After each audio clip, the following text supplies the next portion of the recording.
Hey everyone. Well, just as you read, I got scammed. I got scammed, and it was the stupidest, ugliest scam that I had gone through. And I just want to share my story and perhaps let you know how it is that you don't fall for the same thing. In fact, I don't think many of you will fall for the same thing. It's embarrassing to tell this story, frankly. I do not like it at all. But I'm just going to put myself out there. Uh, I simply want to show that, luck has not always been on my side. There are stupid things that I've done, stupid mistakes, and I'm not afraid to share it. I simply want to let you know because it is something that it shows that I have vulnerabilities and I'm not perfect. And I'm not going to be here telling you how great everything is and perfect everything is. No, it doesn't work that way. So, what hurts me the most is that what I got scammed out of could have easily been $100,000 today. The number one reason, in my opinion, why I think this happened was greed. Greed just got the best of me.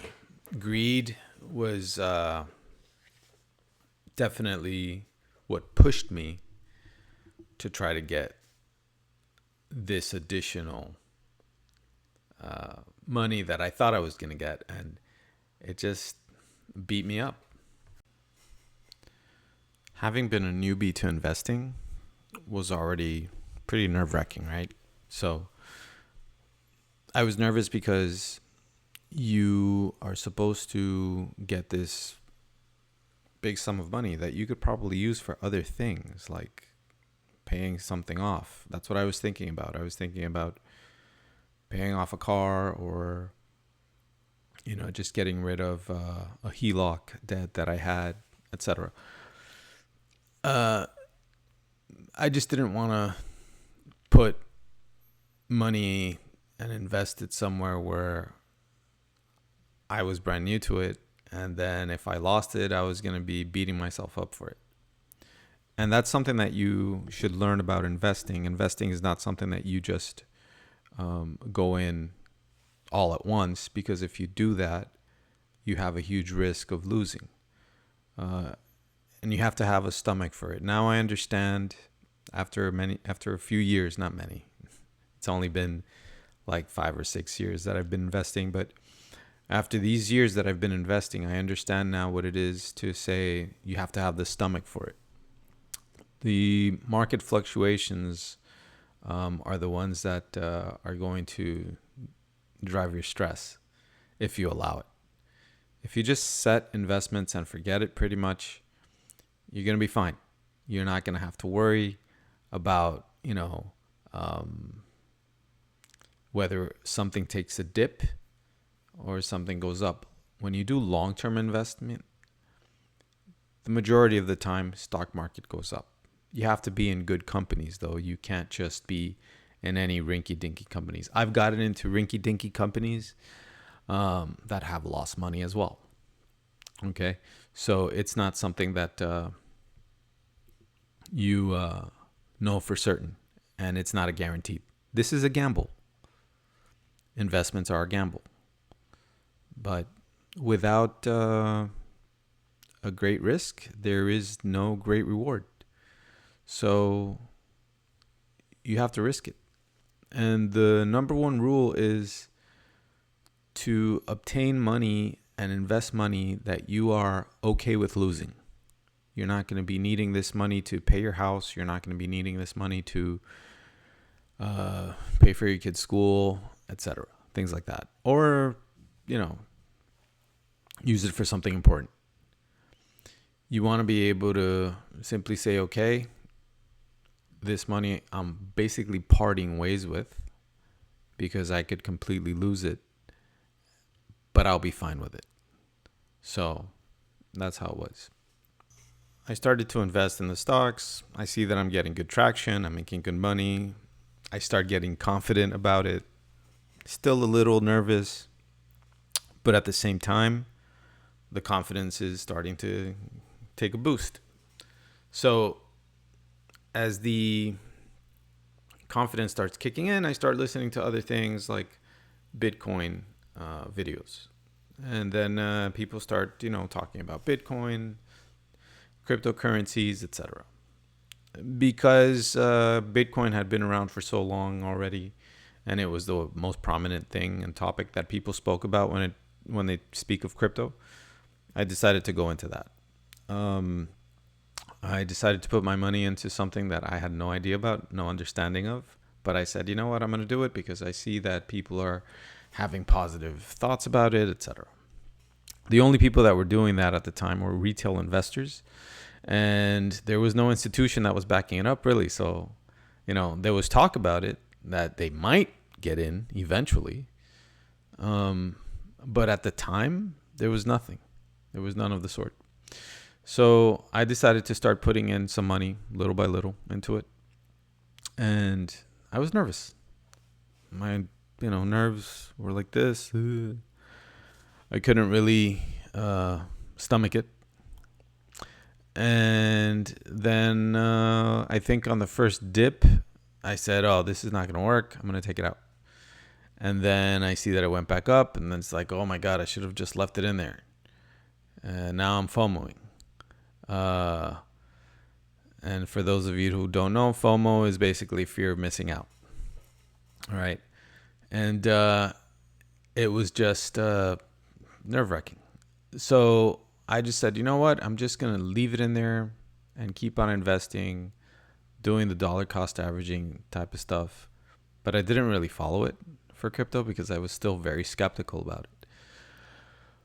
But I did some of it. And long story short, I accumulated like 1.05 Bitcoin at the end of the day. And as I accumulated this, I keep on watching these videos, following the stuff, and doing my normal routine of investing in stocks and focusing more on that, but then just focusing a bit on a bit more on Bitcoin as well. And in one of those nights, I really couldn't sleep. I was a little stressed out about work and whatnot. And then I started watching YouTube finance videos, and I came across a YouTube video where they were interviewing this prominent investment figure. And I mean, like I said, this is really embarrassing. But while they're interviewing him, they put a message on the bottom saying that, oh, he's going to give away an equal amount of Bitcoin that you sent to him. He's going to send it back to you. I already know what you're thinking. And I've already said it many times too. It was the stupidest decision I could make. At the end of the day, I decided to go through with it and send out the Bitcoin. And the funny thing is that as soon as I hit send,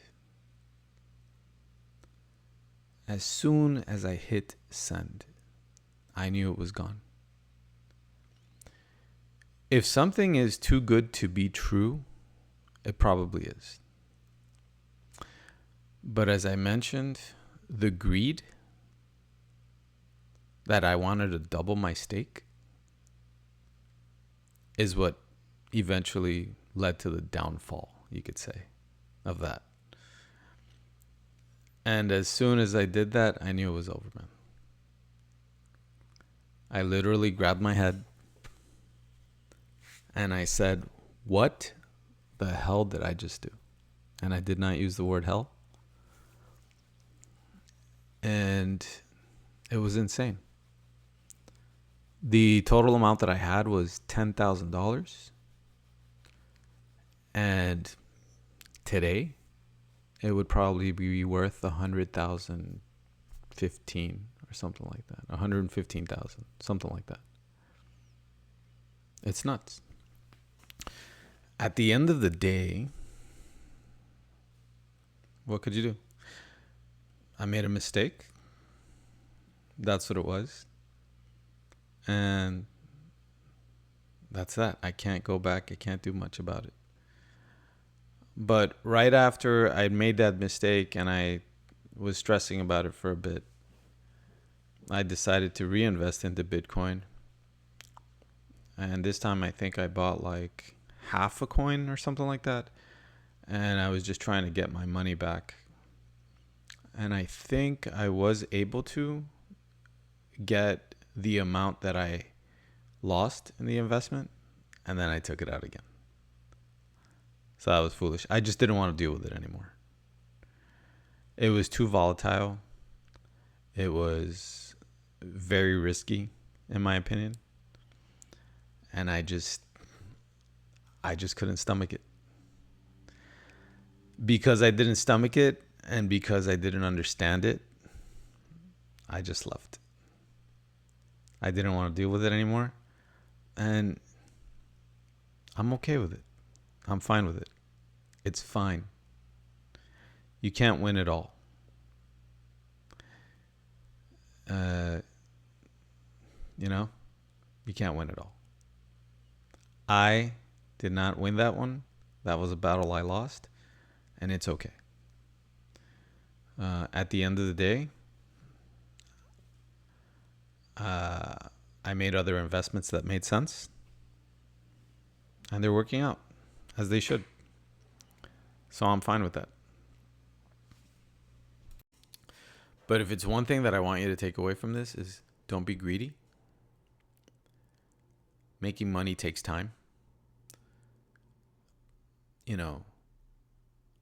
Unless you win the lotto or you get an inheritance or something of the sort,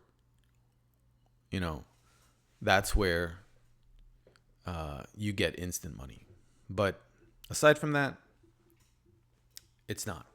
So be patient, stay the course, and I just wanted to share that story. I thought it was interesting for you to know that I don't always win. I have losses as well. All right. Thanks for listening and watching, and take care, and I'll see you in the next one.